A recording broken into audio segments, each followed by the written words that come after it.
Assalamualaikum warahmatullahi wabarakatuh.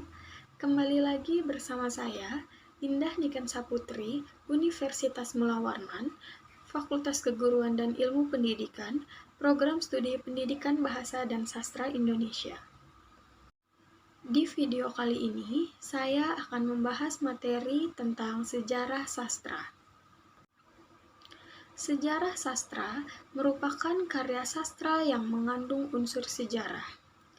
Sastra sejarah dapat pula disebut dengan historiografi tradisional, yaitu penulisan sejarah menurut pandangan atau kepercayaan masyarakat setempat secara turun-menurun. Sastra sejarah membahas perkembangan sastra dari zaman dahulu sampai sekarang, serta pengaruh-pengaruh yang ada di dalamnya. Di dalam karya sastra sejarah, suatu peristiwa sejarah diolah, dicampur padukan dengan unsur imajinasi, fantasi yang dalam sastra lama terungkap berupa dongeng, legenda, atau mitos. Sebagian masyarakat awam berpandangan bahwa karya sastra sejarah ini sebagai karya sastra sejarah.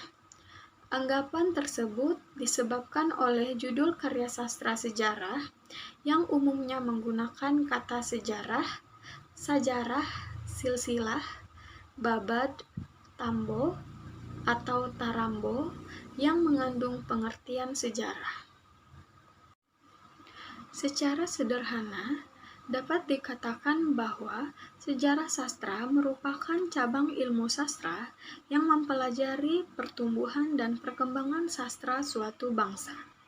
Dengan pengertian dasar itu, tampak bahwa objek sejarah sastra adalah segala peristiwa yang terjadi pada rentang masa pertumbuhan dan perkembangan suatu bangsa.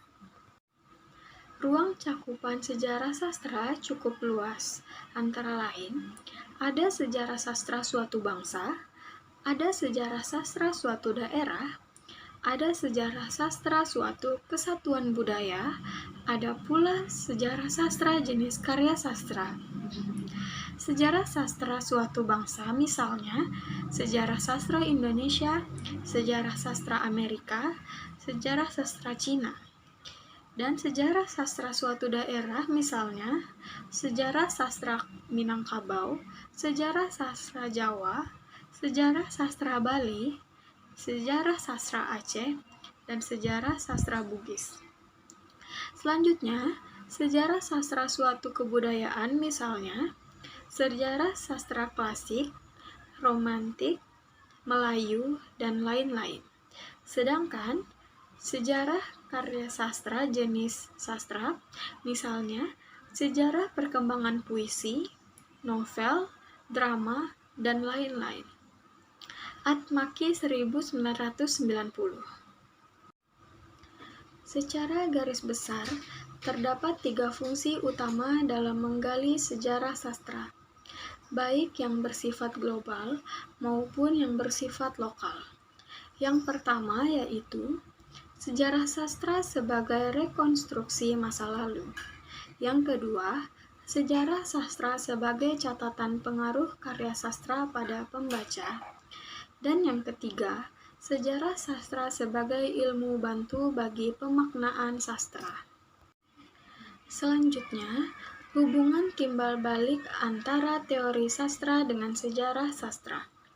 Yang pertama, teori sastra muncul karena telah diadakan penyelidikan terhadap sastra atau sejarah sastra. Artinya, sejarah sastra sebagai pijakan. Yang kedua, teori sastra diperlukan untuk mengonfirmasi tentang sejarah sastra. Yang ketiga, sejarah sastra memerlukan teori sastra dalam perjalanannya.